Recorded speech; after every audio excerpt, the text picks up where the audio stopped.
Hello mga ka-electronics. Part 2 ng video natin sa troubleshooting ng vintage VHS, Panasonic VHS. So ang problema niya is dito sa power supply. Ito, busted yung fuse. Then chinek natin sa previous video natin. May short dito sa capacitor. So chinek ko rin yung itong transistor. Hindi pala siya MOSFET but it's a BJT or bipolar junction transistor because ang marking niya is ECB,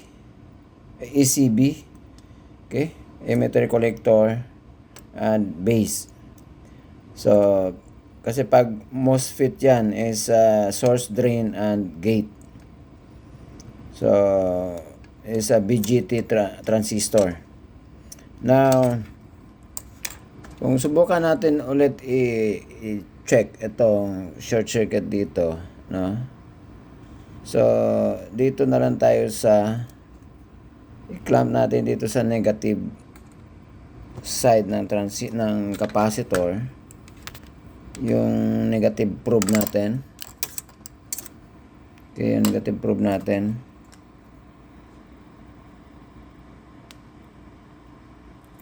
Okay. And i-clip lang natin guys kasi isang kamay lang, one hand lang tayo gamitin pa natin yung kamay natin na isa para sa testing.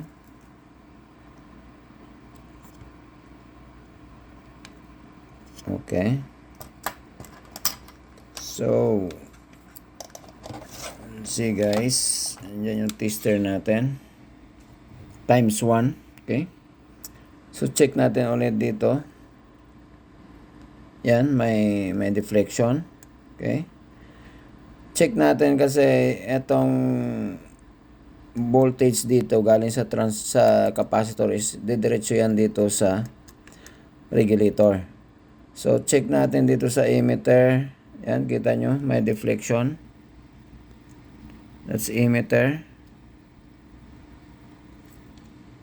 Okay, emitter. Yan. Then dito sa collector side, ganun din. So it's a really 100%. We can conclude that there's really a short circuit. So this emitter and collector, there must be no deflection in reverse polarity of our multi-tester. So especially in times 1 range, no? So times 1 range. So kinlip natin sa emitter, then check natin sa collector. See? It's more deflection, meaning almost zero. So that's a really a big indication of short circuit between the collector and emitter. Kahit i-reverse pa natin yung probe natin dito sa, kasi yung center nito collector guys,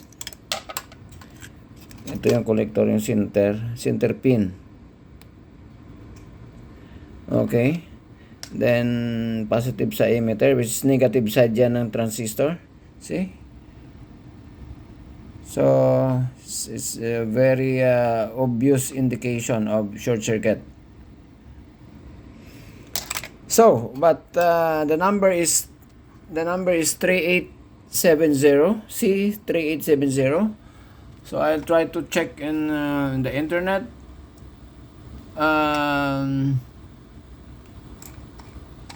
How much is the price for that transistor? 2EC3870 transistor is $7.92. That's plus shipping $12.68. That's how much. So when you calculate that one,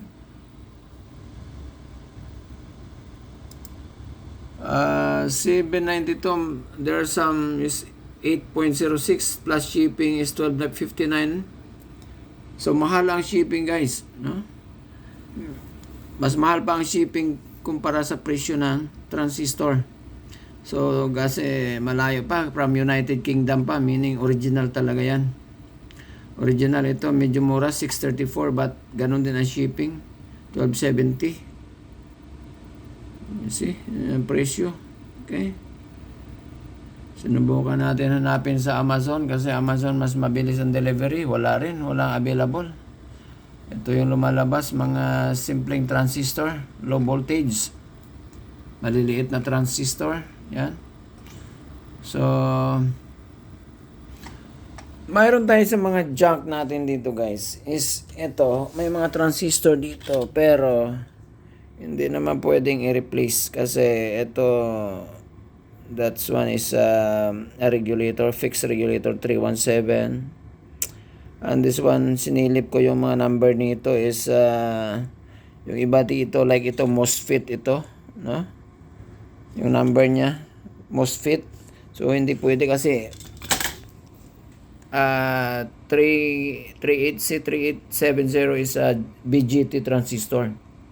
Is a current operated transistor. Ang FET is voltage operated transistor. So hindi pwedeng i-replace. Now, kung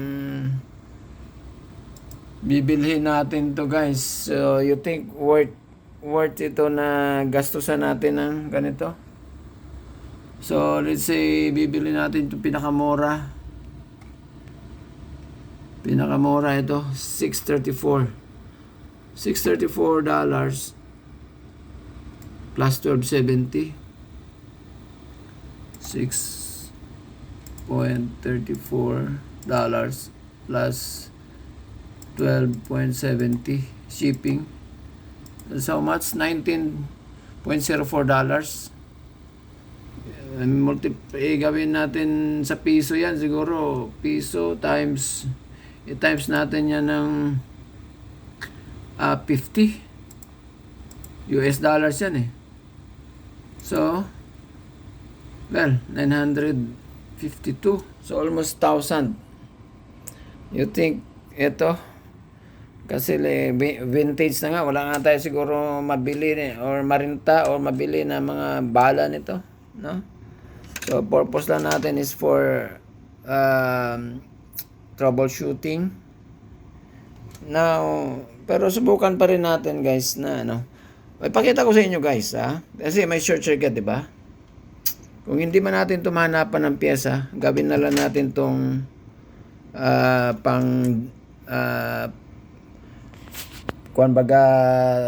for training purposes na lang ito sa troubleshooting. So, nakita nyo, guys, wala tayong extra na fuse. So, pwede natin lagyan ng isang strand ng stranded na wire, no? Isang hibla lang ng wire. So wag lang yung masyadong malaki kasi sabi ko nga pag nilagyan, alam natin andyan pa yung transistor, andito pa yung short, andito pa may short pa dito. Subukan ko lang, ipapakita ko lang sa inyo paano pumuputok ang fuse pag may short. Okay? Sigurado ba na puputok? Alright? So, i-weld natin yung stranded wire, one strand ng wire dito sa, okay, pakita ko lang sa inyo, guys, no? Para to sa mga beginners, ha? Yung mga master dyan, relax na lang kayo dyan sa mga master, ha? Para sa mga beginners lang talaga ito. Mga nag-aspire pa na maging technician, ha? Nag-aaral dyan sa mga TESDA, kaya sa mga program ng barangay. Okay? Yan. Okay, yan. So, I-weld ko ito guys, itong isang strand ng wire dito sa fuse. Then paanda rin natin, i-plug in natin. Tingnan nyo kung paano pumuputok yung fuse. Okay. So, lagyan ko muna ng bagong weld lid dito.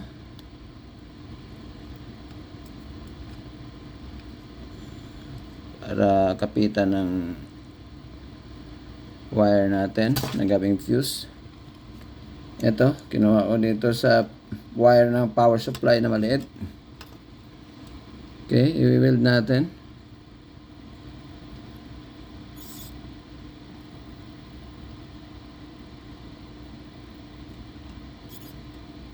So, kumapit.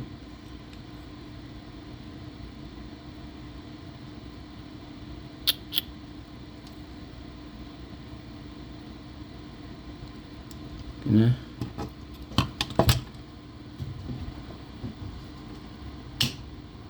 Yan.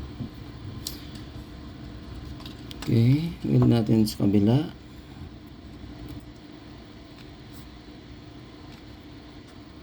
Okay. Then, kakat natin.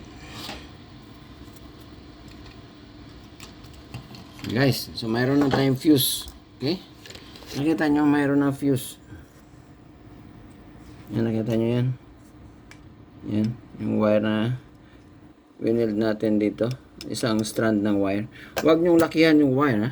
Or else, talagang malakas na putok yan or masusunog pa yung board. Ha? Or baka puputok pa yung fuse sa bahay nyo. Okay? So, wag ganun kalaki ang fuse na pang testing. Okay. Close talaga natin guys para makita nyo yung pagputok ng fuse. Okay? Ipa-plug in ko na guys, ha.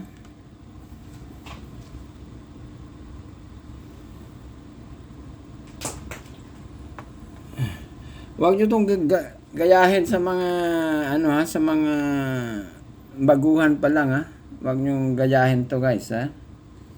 Okay? So, plug in ko na.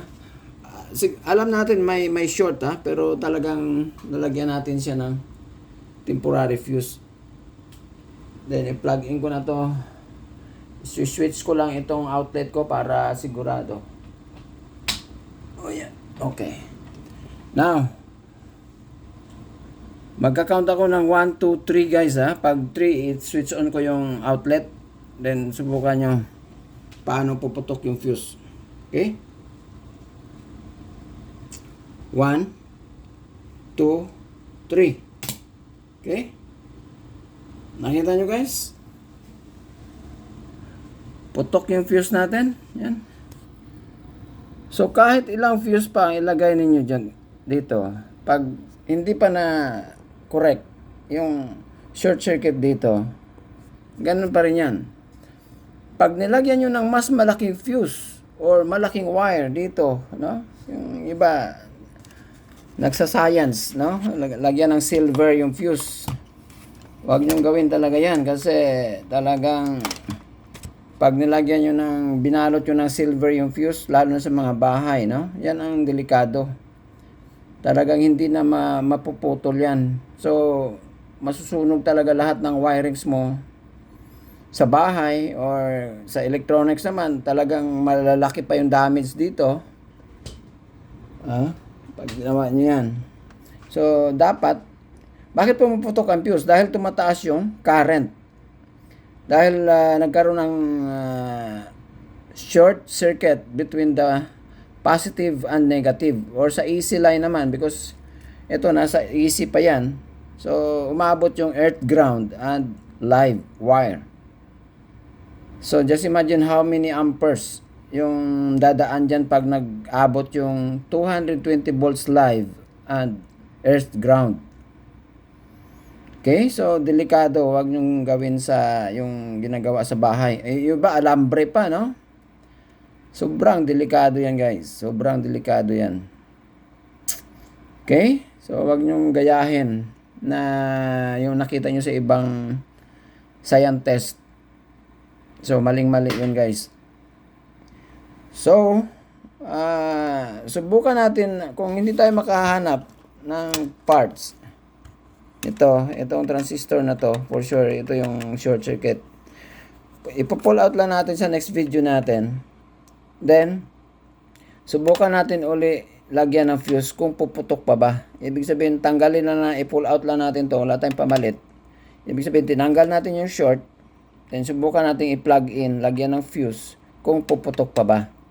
So, yun lang yung mga actual testing, no, ng short circuit at saka without short, or say that will become an open circuit pag tinanggal natin yung itong transistor, kasi after dito sa capacitor, so wala na siyang iikutan, wala na siyang susuplayan na regulator, so as if magiging open na, no? Shall we see open circuit dito, lalo na dito sa regulator section. So hanggang capacitor na lang yung power. So yun guys, wait for our next experiment.